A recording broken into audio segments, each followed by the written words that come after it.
স্বাগত জানাচ্ছি প্রবাসের সংবাদের সঙ্গে আছি আমি আশফাকুর রহমান আদনান। দেখছিলেন বিআরবি কেবলস সংবাদ শিরোনাম। এবারে বিস্তারিত। 4 দিনের যুক্তরাজ্য সফরের উদ্দেশ্যে সোমবার লন্ডনের উদ্দেশ্যে ঢাকা ছাড়বেন প্রধান উপদেষ্টা ডক্টর মোহাম্মদ ইউনূস। এ সময় মর্যাদাপূর্ণ কিং চার্লস হারমোনি অ্যাওয়ার্ডে ভূষিত করা হবে তাকে। তবে এই সফরে গুরুত্ব পাবে যুক্তরাজ্যে পাচার হওয়া অর্থ ফেরত আনার বিষয়টি।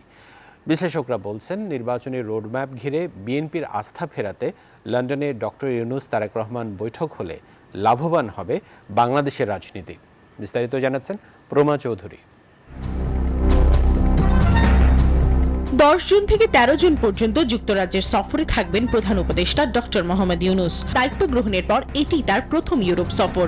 সরকারি এই সফরে তিনি 11 জুন ব্রিটিশ প্রধানমন্ত্রী কিয়ের স্টারমারের সঙ্গে দ্বিপাক্ষীয় বৈঠকে অংশ নেবেন। 12 জুন তিনি দেখা করবেন ব্রিটিশ রাজা তৃতীয় চার্লসের সঙ্গে। এই সফরে পাচার হয়ে যাওয়া অর্থ পুনরুদ্ধার নিয়ে আলোচনা পাবে অগ্রাধিকার বলে জানিয়েছে পররাষ্ট্র মন্ত্রণালয়। সফরে লন্ডনে বিএনপির ভারপ্রাপ্ত চেয়ারম্যান তারেক রহমানের সঙ্গে প্রধান উপদেষ্টার সম্ভাব্য বৈঠক নিয়ে রাজনৈতিক মহলে চলছে নানা ধরনের গুঞ্জন। তবে এই বিষয়ে এখনো কোনো তথ্য নেই পররাষ্ট্র মন্ত্রণালয়ের কাছে। মাননীয় প্রধান উপদেষ্টা যাদের সাথে মিটিং বা সভা বা বৈঠক হতে পারে বা অডিয়েন্স হতে পারে, আমি বিস্তারিত জানিয়েছি। আমরা আসলে কোনো কিছুই লুকাছাপা করি নাই, সুতরাং আমার কাছে অন্ততপক্ষে এই বিষয়ে কোনো তথ্য নেই। সরকার ও বিএনপির মধ্যকার নির্বাচন সংক্রান্ত রোডম্যাপ নিয়ে মতপার্থক্যের এই প্রেক্ষাপটে এমন বৈঠক হলে তা দেখা হবে রাজনীতির অংশ হিসেবে, এমনটাই মনে করছেন আন্তর্জাতিক সম্পর্ক বিশ্লেষক ইমতিয়াজ আহমেদ। বিএনপির নির্বাচন চাওয়াটা খুবই যৌক্তিক, মানে কোনো এর মধ্যে লুকোচুরির কোনো কিছু নেই। তো এখন রাজনীতির অংশ হিসাবে দেখা করাটাও অস্বাভাবিক আমি মনে করি না। তবে উভয় পক্ষের ইচ্ছা থাকলে শিডিউল ভেঙেও কূটনৈতিক মঞ্চে আলোচনা হতে পারে ডক্টর ইউনূস ও তারেক রহমানের। অবসান হতে পারে রোডম্যাপকে ঘিরে চলমান বিতর্কের। যত বেশি দেরি হবে জনগণের চিন্তা ভাবনাও কিন্তু পরিবর্তন হতে থাকে। বড় দল হিসাবে আপাতত সে চাইবি, তো এটা অস্বাভাবিক না। এবং কি আলোচনা হবে ওখানে, ওটা যতক্ষণ না হয় ততক্ষণ আমরা কিছু বলতে পারছি না। এই সফরে দুই দেশের মধ্যে কোনো চুক্তি সমঝোতা সই না হলেও আন্তর্জাতিক অঙ্গনে বাংলাদেশের অবস্থান আরও শক্তিশালী হবে বলে মনে করছেন বিশ্লেষকরা। প্রমা চৌধুরী, নিউজ 24, ঢাকা। অন্তর্বর্তী সরকার প্রধানের দায়িত্ব নেওয়ার পর প্রথমবারের মতো যুক্তরাজ্যে যাচ্ছেন ডক্টর মোহাম্মদ ইউনূস। তাকে স্বাগত জানাতে প্রস্তুত দেশটিতে অবস্থানরত প্রবাসী বাংলাদেশিদের বিভিন্ন সংগঠন এবং কমিউনিটি লিডাররা। তাদের মধ্যে বিরাজ করছে উৎসাহ উদ্দীপনা। যুক্তরাজ্য থেকে খালেদ মাসুদ রনির তথ্য ও চিত্রে ডেস্ক রিপোর্ট। বিশ্ববরেণ্য নোবেল বিজয়ী অর্থনীতিবিদ, গ্রামীণ ব্যাংকের প্রতিষ্ঠাতা, অন্তর্বর্তী সরকারের প্রধান উপদেষ্টা ডক্টর মোহাম্মদ ইউনূস। তার আসন্ন সফর যুক্তরাজ্যের বাংলাদেশি কমিউনিটিতে আলোচনা তুঙ্গে। ডক্টর ইউনূসকে স্বাগত জানাতে বিভিন্ন প্রস্তুতি নিচ্ছেন যুক্তরাজ্য প্রবাসী বাংলাদেশিরা। বিভিন্ন সংগঠন ও কমিউনিটি লিডাররা ধারাবাহিক সভা ও মতবিনিময় অনুষ্ঠান করে প্রস্তুতি গ্রহণ করছেন। ডক্টর ইউনূসের সফর ঘিরে প্রবাসী মহলে উৎসাহ ও উদ্দীপনা বিরাজ করছে। অনেকে বলছেন এটি নতুন প্রজন্মের জন্য অনুপ্রেরণা হয়ে থাকবে। উনি কিং চার্লস হারমোনি অ্যাওয়ার্ড পেতে যাচ্ছেন এবং ব্রিটিশ প্রধানমন্ত্রী বৈঠক করবেন। একজন ব্রিটিশ বাঙালি হিসাবে ওনার অ্যাওয়ার্ড প্রাপ্তিতে আমরা গর্বিত। এটা শুধু ডক্টর ইউনূসের সম্মান নয়, এটা গোটা বাংলাদেশের সম্মান, গোটা বাঙালি জাতির সম্মান। এটা একটা বিরল সম্মান। অতীতে এই harmony award, king Charles harmony award দেওয়া হয়েছিল জাতিসংঘের সাবেক মহাসচিব বান কি মুনকে। তো এ থেকে বোঝা যাচ্ছে এটা অত্যন্ত মর্যাদা সম্পন্ন একটা অ্যাওয়ার্ড। 12 তারিখে উনি এই কিং চার্লস যে অ্যাওয়ার্ড, ওইটা উনি কিং চার্লসের কাছ থেকে উনি রিসিভ করবেন। এরপরে উনি ইউকের যে প্রাইম মিনিস্টার আছেন ওনার সঙ্গে দেখা করবেন এবং কিং চার্লসের পরিবার সহ এবং যে সেরিমনি হবে সেখানে উনি অ্যাটেন্ড করবেন। তো আমি ব্রিটিশ বাংলাদেশি হিসাবে আমি এটার জন্য অবশ্যই প্রাউড ফিল করি। যুক্তরাজ্যে বসবাসরত বাংলাদেশিরা বলছেন ডক্টর ইউনূসের সফর তাদের কাছে গর্বের বিষয়। Desk report, news 24। লন্ডনে প্রধান উপদেষ্টার সঙ্গে বৈঠকের অনুরোধ জানিয়েছেন ব্রিটিশ এমপি টেলুইড সিদ্দিক। রোববার ব্রিটিশ সংবাদ মাধ্যম দ্য গার্ডিয়ানে এমন তথ্যই উঠে এসেছে। এক চিঠিতে এই অনুরোধ জানিয়েছেন ক্ষমতাচ্যুত প্রধানমন্ত্রী শেখ হাসিনার ভাগ্নি টিউলিপ। চিঠিতে টিউলিপ লেখেন, প্রধান উপদেষ্টা লন্ডন সফরকালে তার সঙ্গে সাক্ষাতের সুযোগ হলে দুদকের অভিযোগের বিষয়ে সৃষ্ট ভুল বোঝাবুঝি দূর হতে পারে। প্রধান উপদেষ্টা doctor Mohammad Yunus 9 June London সফরে যাচ্ছেন। বিক্ষোভে রণক্ষেত্র ক্যালিফোর্নিয়ার লস অ্যাঞ্জেলেস। পুলিশ ও বিক্ষোভকারীদের মধ্যে সংঘর্ষে অশান্ত হয়ে উঠেছে শহরটি। যুক্তরাষ্ট্রের নথিবিহীন অভিবাসীদের বিরুদ্ধে তল্লাশি ও তাদের আটকের বিরুদ্ধে লস অ্যাঞ্জেলেসে টানা দ্বিতীয় দিনের মতো বিক্ষোভ চলছে। পরিস্থিতি নিয়ন্ত্রণে সেখানে 2000 ন্যাশনাল গার্ড মোতায়েন করেছে ট্রাম্প প্রশাসন। ডোনাল্ড ট্রাম্পের কঠোর অভিবাসন নীতির বিরুদ্ধেই ক্যালিফোর্নিয়ার লস অ্যাঞ্জেলেসে উত্তেজনা বিরাজ করছে। গত কয়েকদিনে লস অ্যাঞ্জেলেস সহ ক্যালিফোর্নিয়ার বিস্তীর্ণ অংশে হানা দেয় মার্কিন অভিবাসন পুলিশ। চলে ব্যাপক ধরপাকড়। এতে ক্ষোভে ফুঁসে ওঠে মানুষ। প্রতিবাদে রাস্তায় নামেন তারা। দ্বিতীয় দিনও তীব্র বিক্ষোভ হয় লস অ্যাঞ্জেলেসে। কিছু স্থানে রাস্তা অবরোধ করে আগুন জ্বালিয়ে দেয় আন্দোলনকারীরা। এ সময় পুলিশের দিকে লক্ষ্য করে পাথরও ছোড়েন তারা। বিক্ষোভ নিয়ন্ত্রণে পুলিশও কঠোর অবস্থান নেয়, আটক করে শত শত বিক্ষোভকারীকে। পরিস্থিতি সামাল দিতে সেখানে 2000 ন্যাশনাল গার্ড মোতায়েনের নির্দেশ দেন মার্কিন প্রেসিডেন্ট ডোনাল্ড ট্রাম্প। ক্যালিফোর্নিয়ার গভর্নরের ভূমিকারও সমালোচনা করেন তিনি। ডোনাল্ড ট্রাম্প সতর্ক করেন, স্থানীয় কর্তৃপক্ষ পরিস্থিতি নিয়ন্ত্রণে নিতে না পারলে ফেডারেল সরকার হস্তক্ষেপ করবে। সেই সঙ্গে বিক্ষোভকারীদের দাঙ্গাবাজ ও লুটেরা বলেও আখ্যা দেন ডোনাল্ড ট্রাম্প। আসমাতুলি, নিউজ 24। দর্শক, যুক্তরাষ্ট্রের নিউ ইয়র্ক থেকে অভিবাসীদের ওপর দমনপীড়নের বিষয়ে আরও জানাতে যোগ দিচ্ছেন সহকর্মী আরিফুর রহমান। আরিফ, লস অ্যাঞ্জেলেসে টানা দ্বিতীয় দিনের মতো বিক্ষোভ চলছে, তো সেখানকার বাংলাদেশিদের কি অবস্থা? যদি বলতে হয়, প্রথমেই বলবো যে একটি শহরে যখন কোনো বিক্ষোভের ঘটনা ঘটে এবং সেই শহরে যদি আপনাকে বলি যে যুক্তরাষ্ট্রের যে 50টি অঙ্গরাজ্য রয়েছে তার মধ্যে নিউ ইয়র্কের পরে সবচেয়ে বেশি বসবাসকারী বাংলাদেশিদের অবস্থান কিন্তু লস অ্যাঞ্জেলেসে, এবং লস অ্যাঞ্জেলেসে ব্যবসায় বাঙালিরা বেশ ভালো করছে, এবং শুধু ব্যবসা না, বিভিন্ন ক্ষেত্রেও বাঙালিদের অবদান রয়েছে। তো বাঙালিরা স্বাভাবিকভাবে উদ্বিগ্ন। স্কুলগামী যারা বাংলাদেশি ছেলে মেয়ে আছে তারাও কিন্তু স্কুলে যাচ্ছে না বলে আমি খবর পেয়েছি, এবং অফিসগামী যেসব রোডে বিক্ষোভ ছড়িয়ে পড়ছে সেখানে কিন্তু বাঙালিরা কোনোভাবেই অবস্থান করছে না, তারা কিন্তু বাসায় প্রয়োজনে অবস্থান করছে। আর বাঙালিদের যে বিভিন্ন জায়গা রয়েছে, যেমন লস অ্যাঞ্জেলেসে কিন্তু লিটল বাংলাদেশ নামে একটি জায়গা রয়েছে, এবং আরো কিছু স্পট রয়েছে যেখানে বিকেল হলে কিন্তু এই বিক্ষোভ নিয়ে আলোচনা হচ্ছে, সমালোচনা হচ্ছে। এখানে আপনাকে আরেকটি বিষয় বলে রাখি, আমরা যারা গণমাধ্যম কর্মী এরই মধ্যে খবর পেয়েছি ডোনাল্ড ট্রাম্প আরো শক্ত অবস্থানে যাবেন। অর্থাৎ শুধু ন্যাশনাল গার্ডের অবস্থানে কিন্তু যদি উনি মনে করেন যে পর্যাপ্ত নয়, তাহলে কিন্তু মেরিন সেনাদেরকে কিন্তু এরই মধ্যে প্রস্তুত রাখা হয়েছে। মেরিন সেনারাও প্রয়োজনে এই বিক্ষোভ যেন ছড়িয়ে না পড়ে তারা কিন্তু অবস্থান নেবেন। আরেকটি বিষয় বলি আপনাকে যে ক্যালিফোর্নিয়া লস অ্যাঞ্জেলেসের যে গভর্নর ক্যাভিন নিউসম, সে কিন্তু ডেমোক্র্যাট, এবং এই ডেমোক্রেট হওয়ার কারণে কিন্তু প্রকাশ্যে ঘোষণা দিয়েছেন ডোনাল্ড ট্রাম্পের এই অবস্থানকে উনি কিন্তু কোনোভাবে মেনে নিতে পারছেন না, এবং উনার পাশাপাশি যে লস অ্যাঞ্জেলেসে যারা অন্যান্য ডেমোক্রেটরা আছেন এবং ডেমোক্রেট যারা অবস্থান নিয়ে বসবাস করছেন তারা কিন্তু কোনোভাবে এটা মেনে নিতে পারছেন না। অন্যদিকে রিপাবলিকান যারা আছেন তারাও একটি বিষয় কিন্তু কিছুটা ক্ষোভ প্রকাশ করেছেন, অর্থাৎ যারা বিক্ষোভ করছে, যারা বিক্ষোভকারীদের জন্য অবস্থান করছে, তারা যখন এদেশে আসে অর্থাৎ তখন কেন তাদের বাধা দেওয়া হলো না। অর্থাৎ যারা ডোনাল্ড ট্রাম্প বলছেন যে এখন যারা অবৈধ অভিবাসী, অথচ 2 বছর আগেও কিন্তু তারা অবৈধ ছিলেন না, তখন কিন্তু তখনকার সরকার সেটাকে বৈধতা দিয়ে তারা কিন্তু কাজকর্ম শুরু করেছে।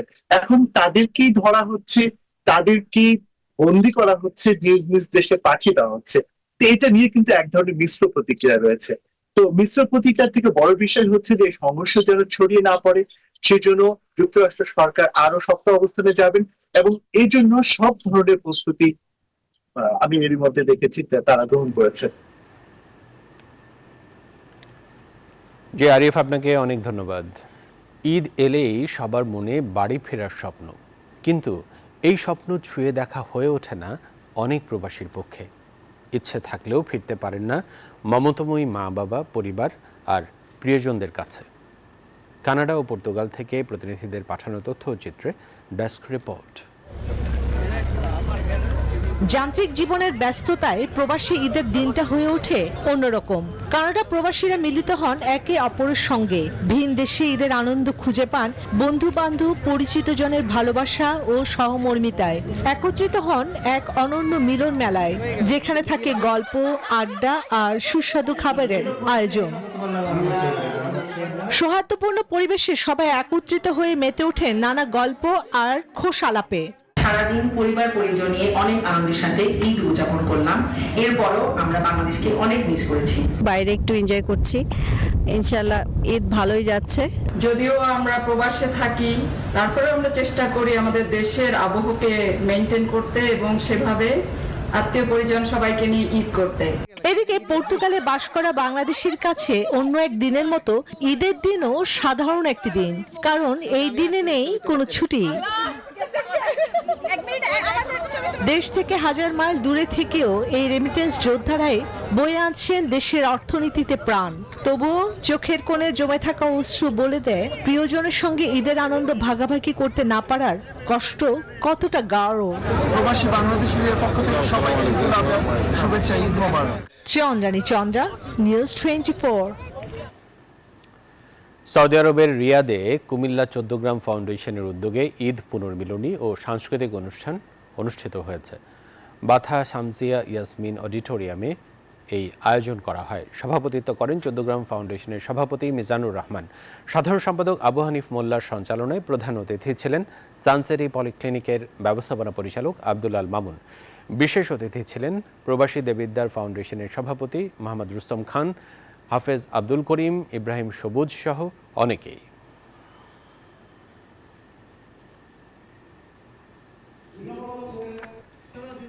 নাগরিকত্ব আইন শিথিল প্রশ্নে ইতালিতে চলছে দুদিনব্যাপী গণভোট। ইতালিতে নাগরিকত্ব অর্জনের শর্ত সহজ করা এবং বিদেশি কর্মী নিয়োগে উদার নীতি গ্রহণ প্রশ্নে এই গণভোট অনুষ্ঠিত হচ্ছে। ব্যালট পেপারে প্রশ্ন রাখা হয়েছে, ইতালীয় নাগরিকত্বের আবেদনের জন্য প্রয়োজনীয় বসবাসের সময়কাল 5 বছর করার পক্ষে নাকি বিপক্ষে। আরও 4টি শ্রমিক সম্পর্কিত বিষয়ের ওপরও ভোট হচ্ছে। এর মধ্যে রয়েছে শ্রম অধিকার রক্ষা, কাজের নিরাপত্তা এবং অভিবাসী শ্রমিকদের জন্য সমান সুযোগ নিশ্চিত করার উদ্যোগ।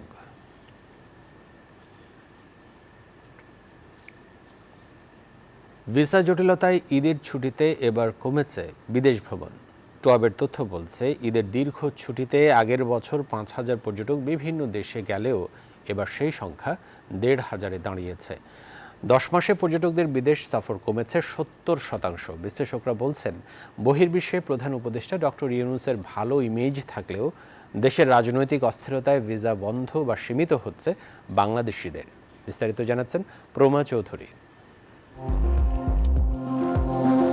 প্রতিবেশী দেশ ছাড়াও ঈদের দীর্ঘ ছুটিতে বাংলাদেশিদের পছন্দের গন্তব্য থাইল্যান্ড, মালদ্বীপ সহ পর্যটক বান্ধব বিভিন্ন দেশ। তবে 5 আগস্টের পরে বদলে গেছে সেই চিত্র। দেশি বিদেশি রাজনীতির জটিল সমীকরণে বিদেশ ভ্রমণ কিংবা চিকিৎসা অথবা ব্যবসার কাজে বিদেশ যাওয়া নতুন চ্যালেঞ্জের মুখে বাংলাদেশিরা। কূটনৈতিক উত্তেজনায় প্রতিবেশী দেশ ভারত দিচ্ছে না পর্যটক ভিসা। অন্যদিকে থাইল্যান্ড, ভিয়েতনাম, আরব আমিরাতের মতো দেশগুলোতে ভিসা পেতে সময় লাগছে অন্তত 45 দিনের মতো। ইতিমধ্যে অন অ্যারাইভেল ভিসাও বন্ধ করেছে বেশ কয়েকটি দেশ। Tour operator association of Bangladesh টোয়াবের পরিসংখ্যান বলছে, ঈদের ছুটিতে বাংলাদেশি পর্যটকদের বিদেশ ভ্রমণ বিগত বছরের তুলনায় কমেছে প্রায় 70%। ইউএসএ ভ্যালিড ভিসা আছে, কানাডা ভ্যালিড ভিসা আছে এবং থাইল্যান্ডও 5-6 বার তার ট্রাভেল করা আছে। এমন মানুষও ভিসা পাচ্ছে না, কারণ রিসেন্ট অনেক মানুষ যে সেখানে ওভারস্টে করেছে। যদি স্পেসিফিকলি ঈদকে টার্গেট করে বলি, সেই ক্ষেত্রে আমাদের গত বছরে আমাদের 5,000-এর মতন আমরা সেবা দিয়েছি পর্যটকদের দেশের বাইরে যাওয়ার জন্য, কিন্তু সেটা এবারে অলমোস্ট 1500-এর মতন হয়েছে আর কি। 10 মাসের হিসাবে যদি আমি পার্সেন্টেজে বলি, সেই ক্ষেত্রে আমার 60 to 65% কমে গিয়েছে। এর ফলে ক্ষতিগ্রস্ত হচ্ছে দেশের বাণিজ্য ও বিনিয়োগ। আন্তর্জাতিক সম্পর্ক বিশ্লেষক ইমতিয়াজ আহমেদ বলছেন, আন্তর্জাতিক মহলে প্রধান উপদেষ্টার সুনাম থাকলেও বাংলাদেশের রাজনৈতিক অস্থিরতায় ইমেজ সংকটে এখন দেশ। আমার উন্নয়ন কাঠামোটা যত বেশি বড় হবে তত কিন্তু আমার ভিসা রেস্ট্রিকশন ইত্যাদি কিন্তু কমে যাবে, এবং গ্লোবালি তাই দেখা গেছে। ব্যক্তি আর রাষ্ট্র এক না, ব্যক্তির সুনাম থাকতেই পারে। এই বিশ্লেষকের মতে কূটনীতির জটিল পথ সহজ করতে পারে একমাত্র নির্বাচিত সরকার। একটা নেগেটিভ একটা ইমেজ তৈরি হয়েছে, এবং এটা আমি মনে করি যে কাটানোর একমাত্র উপায় হলো স্টেবিলিটি বড় আকারে আনা, এবং অর্থনৈতিক ইনভেস্টমেন্ট যখন বাড়তে থাকবে বড় আকারে, তখন দেখা যাবে যে আস্তে আস্তে তারাও এই রেস্ট্রিকশনগুলো সরিয়ে দিবে। বাংলাদেশি পর্যটকদের ভোগান্তির জন্য দেশের মানুষকেই দুষছেন পররাষ্ট্র উপদেষ্টা। তার মতে পর্যটক ভিসায় ভিনদেশে গিয়ে ফেরত না আসা, নিয়ম না মেনে বিদেশ যাত্রার প্রবণতা নতুন সংকটের কারণ। আমাদের দেশের মানুষ, আমাদের দেশের ব্যবসায়ীরা দায়ী এই জন্য, বিশেষ করে যারা মানুষ পাঠান, এবং আমাদের এখান থেকে লোকজন যাচ্ছে অনেক ক্ষেত্রে, এটা এইভাবে চলতে দেওয়া যায় না। রোমা চৌধুরী, নিউজ 24, ঢাকা। ভারতসহ বিভিন্ন দেশে করোনা ভাইরাসের সংক্রমণ বাড়ায় চট্টগ্রাম শাহ আমানত আন্তর্জাতিক বিমানবন্দরে সতর্কতা জারি করা হয়েছে। আন্তর্জাতিক আগমনী হলে ইমিগ্রেশনে প্রবেশের স্থানে বসানো হয়েছে স্বাস্থ্য পরীক্ষার যন্ত্রপাতি। থার্মাল স্ক্যানারের মাধ্যমে নির্ণয় করা হচ্ছে আগতদের শরীরের তাপমাত্রা। স্পর্শকাতর সব পয়েন্টে সবার জন্য মাস্ক পরার জরুরি নির্দেশনাও জারি করা হয়েছে। বিমানবন্দরের স্বাস্থ্য কর্মীদের জন্য জরুরি ভিত্তিতে পর্যাপ্ত মাস্ক ও গ্লাভস মজুদের ব্যবস্থা নেওয়া হয়েছে। যাত্রীদের সচেতনতা বাড়াতে প্রচারের ব্যবস্থা করা হয়েছে। এসব কথা জানিয়েছেন বিমানবন্দরের জনসংযোগ কর্মকর্তা প্রকৌশলী মোহাম্মদ ইব্রাহিম খলিল। আমরা আমাদের ইন্টারন্যাশনাল অ্যারাইভাল হলে ইমিগ্রেশনের ঠিক পূর্বেই আমরা আমাদের হেলথ স্ক্রিনিং ইকুইপমেন্ট গুলো বসিয়েছি। এর মধ্যে রয়েছে থার্মাল স্ক্যানার। থার্মাল স্ক্যানারের মাধ্যমে আমাদের মেডিকেল টিম নন টাচ পদ্ধতিতে আগত যাত্রীদের তাপমাত্রা নির্ণয় করে তাদেরকে আলাদা করতে পারতেছে। এর বাইরে হচ্ছে আমাদের টার্মিনালের যে সফিস্টিকেটেড পয়েন্টগুলো, সেই পয়েন্টগুলোতে সকলের জন্য আমরা মাস্ক পরা বাধ্যতামূলক করেছি, এবং বিমানবন্দরের আমাদের যে সকল স্বাস্থ্যকর্মীরা এই কাজে নিয়োজিত তাদের জন্য পর্যাপ্ত মাস্ক এবং হ্যান্ড গ্লাভসের ব্যবস্থা করেছি আমরা। এই ছিল প্রবাসের সংবাদে। এতক্ষণ সাথে থাকার জন্য ধন্যবাদ সকলকে।